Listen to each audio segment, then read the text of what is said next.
Hello everyone, I hope you're okay. It's the 27th of May 2024. My name is Gary Waterman. I'm a former police officer and I'm a Christian and a victim of this international government fraud.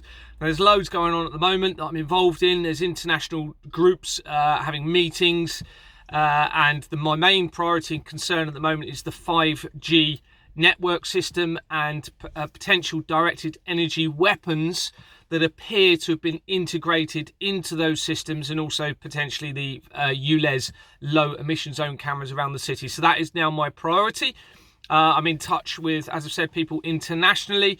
There's a suggestion that the 5G is already being ramped up in certain areas of the world, which is causing serious health implications and potentially death. I'm looking into that. That's information from others at the moment. So that's all going on. And it appears to be coinciding with when there would normally be flu outbreaks and things like that. So my concern is that in the UK, which is where I'm based, the issue of the 5G may become more apparent as we go into the colder months. Now, obviously, those that are involved in all of this fraud may be seeing this and change the timings of it if this is what's happening. But all of the evidence I have, not just from one source, multiple sources, including public documents themselves in the government's own company registration system, all suggests the 5G is a very sinister plan to potentially create a depopulation event. But interestingly, and this is one of the reasons I'm doing this video, is yesterday at around 10 past 2 in the afternoon, my wife was driving our van and we came out of a no signal area looking for a signal, came into a signal area, and my phone started just suddenly started broadcasting what claimed to be an emergency broadcast system message. Now, all of my apps were closed. There was nothing on in the background. Most of my push notifications were off. Okay, so this was extremely unusual to be coming through to my phone. It went on for about 10 minutes and it was a pre-recorded message, but it was very professionally done, or it sounded professionally done. And it stated that much of the United States is in martial law, including several cities are under martial law, and that martial law may be extending. It went on, and my wife listened to this as well.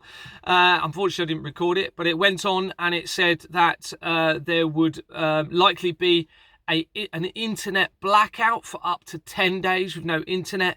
And it advised that people have food and clean water available for a month. I think they said a month, as well as cash available because they suggested that the current financial system may collapse. It then went, and I'm doing all this from memory, so forgive me if I'm not exact, but it went on and it said about quantum financial systems would be brought in. But it also stated that once the blackout is over, there will be full disclosure to the world as to what has actually been going on for a long period of time. And it mentioned satanical child abuse and the criminal systems and networks. It even mentioned that there'll be, now I'm taking all of this with a pinch of salt, of course. It said that there would be, there has been public executions that will then be broadcast or disclosed to the general public. What else did it say? It went on for about 10 minutes. I can't remember. That's the gist of it anyway. And it also said that those that appeared to be bad were actually good and working behind the scenes. It also made mention of potentially people that are within the public eye for quite a long period of time are actually actors. Anyway, it appears this has only been sent to my phone. Okay, I have checked with international connections. They've done research. Nobody else that I've spoken to in the UK has had this message. It shouldn't have been popping up on my phone. I've spoken to people who are quite technologically minded. There were no apps open. This was appeared to be a deliberate message sent to me. Now, I've thought about this. Why would it be sent to me only? There's only one conclusion that I can think of that makes sense. Well, two.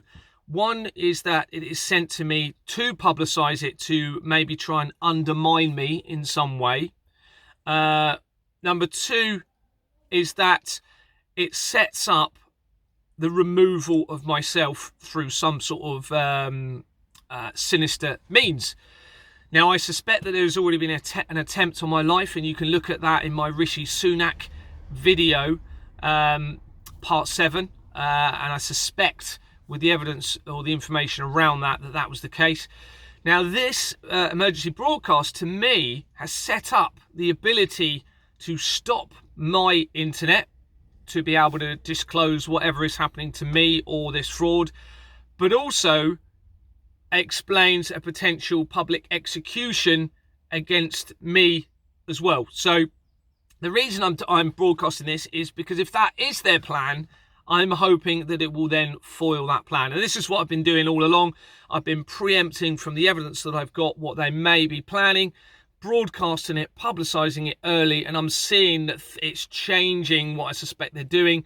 There's loads of things have been broadcast, which appears to be them trying to remove accountability for liability of what this evidence is showing. One example, as I've already said, is the 3 days after I sent my evidence in a huge email to members of the World Economic Forum, the FBI, the World Health Organization and NATO, Klaus Schwab publicised a resignation from the World Economic Forum. Now, of course, he's going to still be there in the background. I suspect this is them trying to make me and others think they're doing something about this, when really what they're going to try and do is control a collapse of the system and control it to a way that only suits their narrative of the fraud and also potentially the child trafficking, because the child trafficking is right the way through this. It is a huge, huge problem. It goes back many, many years, centuries.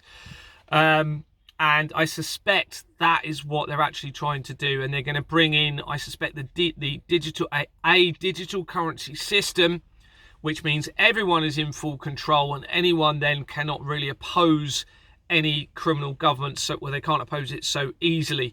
I suspect that is what the international collaboration between nations' governments is actually working to do, and appear to try and show that they've been doing something or resolving the issue of the child trafficking and the fraud. Now, I will not trust anybody now until they agree and they implement a transparent taxation system at the source of payments. Also, there needs to be anyone that does not confirm that full verification of company and corporations is essential. I cannot trust them. If they do not agree that there needs to be very strict legislation to prevent any, whether it be members of parliament or any other leaders or people in authority, to prevent them from making decisions not for the general public as a whole and the environment and potentially about themselves or their affiliated interests, I will not trust them. If they do not agree that there should be a transparent financial system in relation to the management of real estate to prevent leaseholders and shareholders being victimized or exploited, I cannot trust them. And if they don't agree that there needs to be another form of currency or payment to survive so that people can withhold their taxes as a form of peaceful protest for any criminal government or their proposed policies, I cannot trust them. And I will not trust anyone until they agree to something similar, at least to those things. So I think that's a fairly, in my mind, a fairly good guide to see who can initially be trusted for those sort of initial few points. Anyway, there you go. Just to let you know, reassure you, there's lots and lots of tractions gaining at the moment. I've got an interview at 2 o'clock today. I've got an interview at 5 o'clock, which is a up to 3 hour long live interview with a Canadian, because don't forget, this is an international problem. It's not just the UK. But my main priority, as I've said at the moment, and it has had to be dynamic, the strategies moving forward and who I'm in contact with, it's the 5G, because all of the evidence, if you look at my documents and videos, suggests that the 5G network is actually the most imminent threat to most of us. God bless you all.